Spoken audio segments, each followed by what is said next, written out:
महाराष्ट्र के राजस्व मंत्री एवं नागपुर जिले के पालक मंत्री चंद्रशेखर बावनकुले ने सभी नागरिकों को महाराष्ट्र दिवस और मजदूर दिवस की हार्दिक शुभकामनाएं दी है।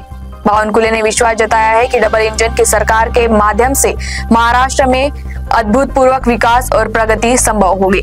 राज्य के राजस्व मंत्री और पालक मंत्री चंद्रशेखर बावनकुले ने विश्वास व्यक्त किया कि मजबूत बुनियादी सुविधाओं के साथ योजनाबद्ध वृद्धि से नागपुर महानगर अगले 5 वर्षों में एक अंतर्राष्ट्रीय महानगर का दर्जा प्राप्त कर लेगा।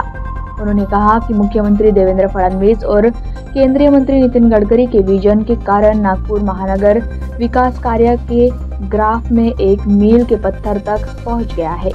वे आज कस्तूरचंद पार्क में महाराष्ट्र दिवस की 66वीं वर्षगांठ के अवसर पर आयोजित मुख्य ध्वजारोहण समारोह में शामिल हुए। प्रधानमंत्री मोदीजींनी विकसित भारताचा संकल्प केला। 2047 मध्ये आपला भारत देश जगातला सर्वोत्तम देश व्हावा याकरताचे सर्व क्षेत्रामध्ये म्हणजे या समाजाचा असा कुठलाही घटक नाही ज्या घटकांना मुख्य प्रवाहात आणून मोदीजींनी या महाराष्ट्राला देशाला मजबूत करून त्या राज्यातल्या परिस्थितीनुसार त्या राज्यातल्या अनुशेषानुसार त्या राज्यातल्या असलेल्या विकसित योजनेला घेऊन 2047 पर्यंत नवीन एज्युकेशन पॉलिसीच्या माध्यमातून जगाला पुरेल एवढं मानव संसाधन जगाला अपेक्षित असलेलं मानव संसाधन देण्याचा निर्णय या ठिकाणी माननीय प्रधानमंत्री महोदयांनी त्या ठिकाणी केला आहे।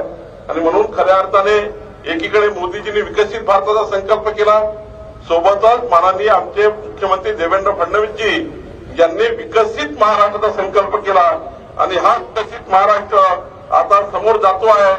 आता महाराष्ट्र थांबणार नाही।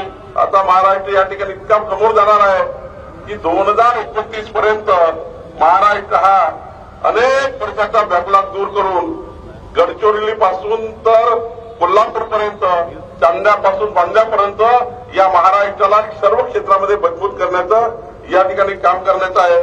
महाराष्ट्रामध्ये $1 ट्रिलियन ची अर्थव्यवस्था बनण्याचं लक्ष्य आपण ठेवलेलं आहे।